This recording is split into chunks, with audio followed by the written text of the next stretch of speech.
आज अपना देश, प्रदेश, क्षेत्र चंद पैसों वालों, धनवानों का गुलाम बन बैठा है। यहाँ गुणवानों और विद्वानों का सम्मान नहीं है। उनके बताए मार्ग पर चलने को तैयार नहीं है। लोग पैसों को ही अपना जीवन समझने लगे हैं। पैसों के पीछे पागल हो गए हैं। अगर किसी का कोई समस्या है तो वे पैसे से ही हल होगा। व्यक्तिगत फिजिकली रूप से उनका वो समस्या हल नहीं होगा, पैसा से हल होगा। आज हमारे समाज में यह जो विकृति फैल रही है, इसका परिणाम बहुत ही भयावह होने वाला है। समाज के निचले तबके का उठना, उनका विकास होना आज उनके हिसाब से या मेरे हिसाब से संभव ही नहीं है, क्योंकि उनका विकास अब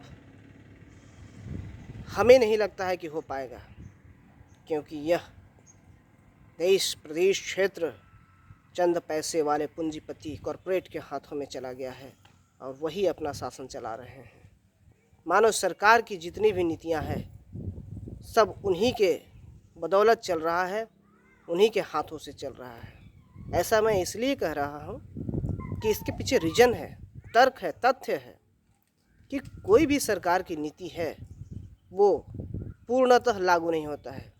पूर्णतः क्या कहे, अंशतः लागू भी नहीं हो पाता है। पैसों के पीछे या पैसे के बदौलत नीति नियम को ही दबा दिया जाता है। गरीब का हक अधिकार छीन लिया जा रहा है, ज़मीन छीन लिया जा रहा है।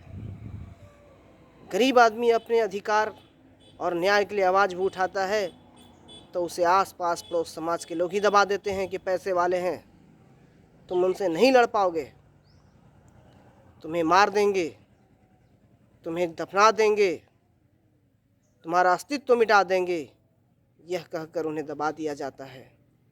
बेचारा लाचार, बेबस, गरीब, असहाय इंसान कहाँ जाए, क्या करे, किनके पास अपने बातों को रखे। लड़ाई तो लड़ नहीं सकता है, क्योंकि समाज में ऐसे लोग भी हैं जो लड़ाई को धार नहीं दे सकते हैं, सहारा नहीं दे सकते हैं, लेकिन उन्हें बेसहारा अवश्य कर देते हैं। याद रखिए, चिट्टी चिट्टी को साथ दे तो हाथी को भी मात दे। यदि चिट्टी चींटी को साथ नहीं देगा तो हाथी सबको कुचल कर रख देगा।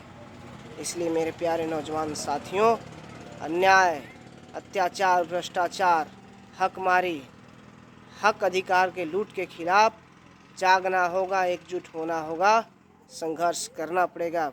यहाँ तक कि बलिदानी की बारी भी आएगा तो उसे पीछे पीठ नहीं दिखाइएगा, नहीं तो यह आने वाला दिन अंग्रेज़ों से भी बदतर हालात कर देंगी। ये हमारे देश के पूंजीपति, अरबपति, खरबपति, करोड़पति, कॉरपोरेट लोग जो है, पैसे कौड़ी धन बल में जो आगे हैं, बाहुबल है, वे हमारा अस्तित्व समूल नष्ट कर देंगे।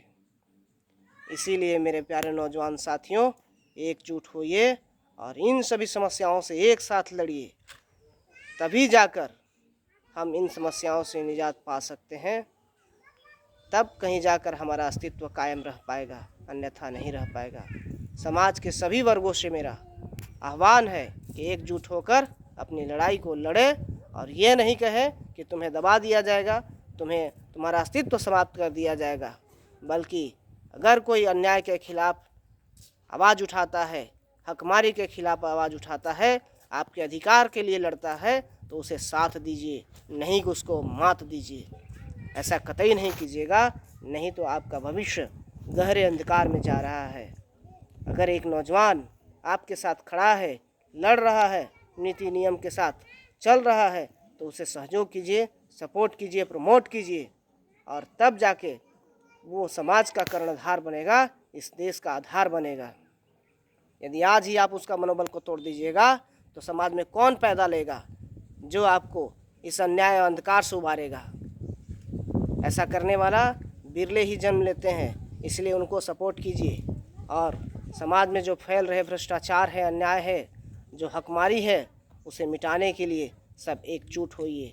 ये नहीं कि आपको साथ नहीं देंगे, सभी लोग अपना जीवन जी रहे हैं, ऐसा नहीं है कि सब लोग अपना जीवन नहीं जी रहे हैं, लेकिन जब बारी आए कि सबके अस्तित्व पर संकट आ रहा है, सबको नुकसान हो रहा है, किसी कॉरपोरेट से, किसी खादान से, किसी क्रशर से, क्या किसी भी प्रकार से हानि हो रहा है, तो उस पर लड़ने के लिए सब एकजुट होइए और उसको वहाँ से मुंह तोड़ जवाब दीजिए और खदेड़ दीजिए।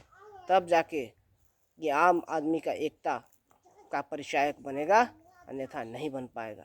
ऐसा कभी विचार नहीं कीजिए कि उसका लड़ाई है, मेरा क्या जाता है वहाँ पर, मैं तो सही हूँ, मैं अपना कमा खा रहा हूँ सही। जब आग की लपटें आपके घर तक भी पहुँचेगी तो वो नहीं पहचानेगा कि आप थे कि नहीं थे, आप बड़े हैं या नहीं हैं, आप खा पी रहे हैं कि नहीं, आप मजबूत हैं या कमज़ोर हैं, ऐसा नहीं देखता है। इसीलिए बारी बारी सबको पारी आएगा और सब एक दिन उस आग में झुलस जाइएगा।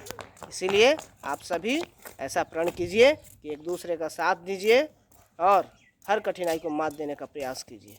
धन्यवाद। जोहार।